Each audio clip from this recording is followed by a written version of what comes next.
ओम गणेशाय नमः साथियों, सकट चौथ का व्रत माघ माह के कृष्ण पक्ष की चौथ को किया जाता है। इस दिन विद्या, बुद्धि, वारिद्धि, गणेश तथा चंद्रमा की पूजा करनी चाहिए। दिन भर व्रत रखने के बाद सायंकाल चंद्र दर्शन होने पर अर्घ्य देकर चंद्रमा की विधिवत पूजा की जाती है। पुत्रवती माताएं पुत्र तथा पति के सुख समृद्धि के लिए व्रत करती हैं। आइए अब सुनते हैं सकट चौथ की व्रत कथा। एक बूढ़िया का लड़का सवेरे गायें चराने जंगल में जाता और सांझ पड़े घर आता। सारे दिन की मेहनत के 4 टके रोज के मिलते हैं, जिससे माँ बेटों का गुजर बसर होता। बुढ़िया को चौथ माता की कहानी सुनने का और व्रत करने का नियम बराबर चलता था। व्रत के रोज 5 लड्डू बनाती, 2 चौथ के, 2 विनायक के और 1 अपना। इस तरह नियम पालन करने से वह मोटी होती जा रही थी। पास पड़ोसिन को इस बात की जलन थी। उन्होंने बुढ़िया के लड़के को बहकाया। लड़के ने सोचा, मैं तो सारे दिन मेहनत करके रूखी सूखी रोटी खाता हूं और यह घर बैठी लड्डू खाकर मोटी ताजी हो रही है। इस सोच के कारण वह एक दिन गाय चराने नहीं गया और छुपकर बैठ गया। उस दिन चौथ थी। बुढ़िया 2 पैसे का घी ले आई, सदा की तरह 5 लड्डू बनाए और भोग लगाया।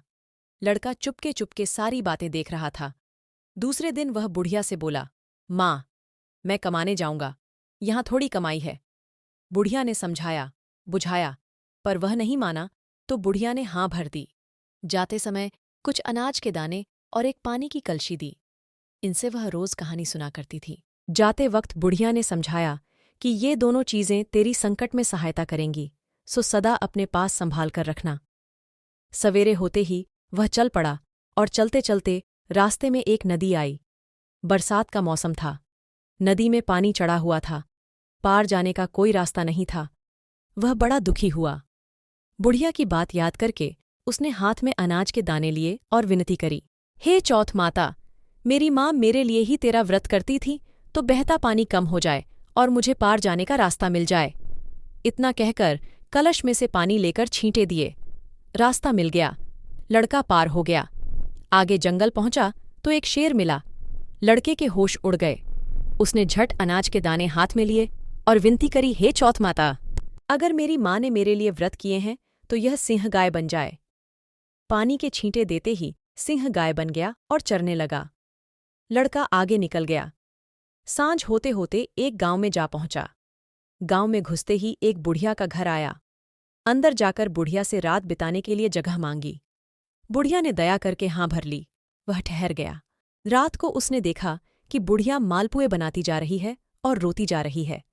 लड्डके ने अचंभा किया और बुढ़िया से पूछा, बुढ़िया, माई, यह क्या बात है?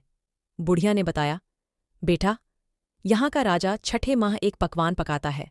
उसके पकाने के लिए हर बार एक आदमी की बलि दी जाती है और उसका नियम यह है कि बारी बारी से हर घर का एक आदमी लिया जाता है। आज मेरे 7वें लड़के की बारी है। उसको आज मालपुआ खिलाऊंगी। सुबह होते ही राजा का बुलावा आ जाएगा। लड़के ने कहा, माँ, चिंता मत कर, कल तेरे लड़के के बदले में मैं चला जाऊंगा। बुढ़िया ने कहा, दूसरे के बदले कौन मरता है और मैं तुझे क्यों भेजूं? लड़के ने कहा, नहीं, मैं जाऊंगा। ला मालपुए मुझे खिला। बुढ़िया ने मालपुए खिला दिए। लड़का मालपुए खाकर सो गया। सुबह होते ही राजा का सिपाही आया और बुढ़िया ने उस लड़के को उठाने के लिए बर्तनों की आवाज की और बड़बड़ाना शुरू किया। लड़के की आंख खुली। वह बात समझ गया और जाने के लिए तैयार हो गया। जाते वक्त उसने अपनी लाठी और कंबल बुढ़िया को संभलवाई और कहा कि मैं आकर ले जाऊंगा।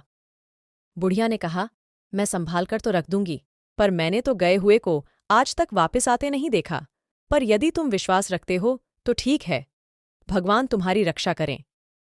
लड़का चला गया। जगह पर जाकर लड़के ने देवताओं को याद किया और अनाज के दाने निकालकर पानी की घूंटी ली और चौथ विनायक को याद करके अपने चारों तरफ देखा और एक चौकी पर बैठ गया। कजावा चिनकर आग लगा दी गई। तीसरे दिन कुछ कुम्हारों के लड़के खेलते हुए उधर से निकले। उनके हाथ से एक पत्थर का टुकड़ा उछलकर कजावे पर जा पड़ा। पत्थर पड़ते ही उसमें बर्तनों की टंकार निकली। बात सारे गांव में फैल गई। लोगों ने अचंभा किया। नौकर चाकर भेजे गए। कजावा खोला गया।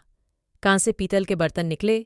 भीतर से आवाज आई, भाइयों, कजावा धीरे धीरे खोलना, अंदर आदमी भी है। आखिर सारा कजावा खोला गया।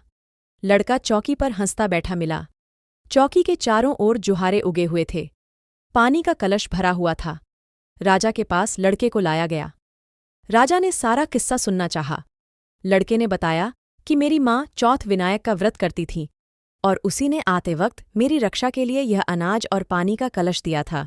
राजा ने भाग्यवान लड़का देखकर अपनी लड़की का विवाह उससे कर दिया और चौथ का व्रत करने का ढिंढोरा पिटवा दिया। कई दिन बीत गए। राजा के बेटों की बहुओं ने ननद को ताना मारा कि बाई, जो पेट से निकले, हांडी से नहीं। राजकुमारी ने अपने पति से कहा, माय जहां मायका और सास जहां ससुराल। लड़का भी बात समझ गया और उसने राजा रानी से जाने की आज्ञा मांगी और अपने गांव अपनी पत्नी को लेकर चल पड़ा। गांव के पास पहुंचते ही देखने वालों ने बुढ़िया को खुशखबरी दी। बुढ़िया को विश्वास नहीं हुआ। उसने उपलों के ढेर पर चढ़कर देखा। बेटा, बहू आते दिखाई दिए। बुढ़िया ने चौथ विनायक को बार बार नमस्कार किया। बेटे बहू ने आकर बुढ़िया के पैर छुए। घर में आनंद छा गया। गांव में चौथ के व्रत का ढिंढोरा पिटवाया। सब कोई व्रत रखें, कहानी सुने। 12 नहीं तो 4, 4 नहीं तो 2। हे गणेश जी महाराज, जैसी आपने बुढ़िया पर कृपा की वैसी सब पर करना। कहानी कहने वाले, सुनने वाले, हुक्कारा भरने वाले, सब पर कृपा करना। बोले, गणेश जी महाराज की जय।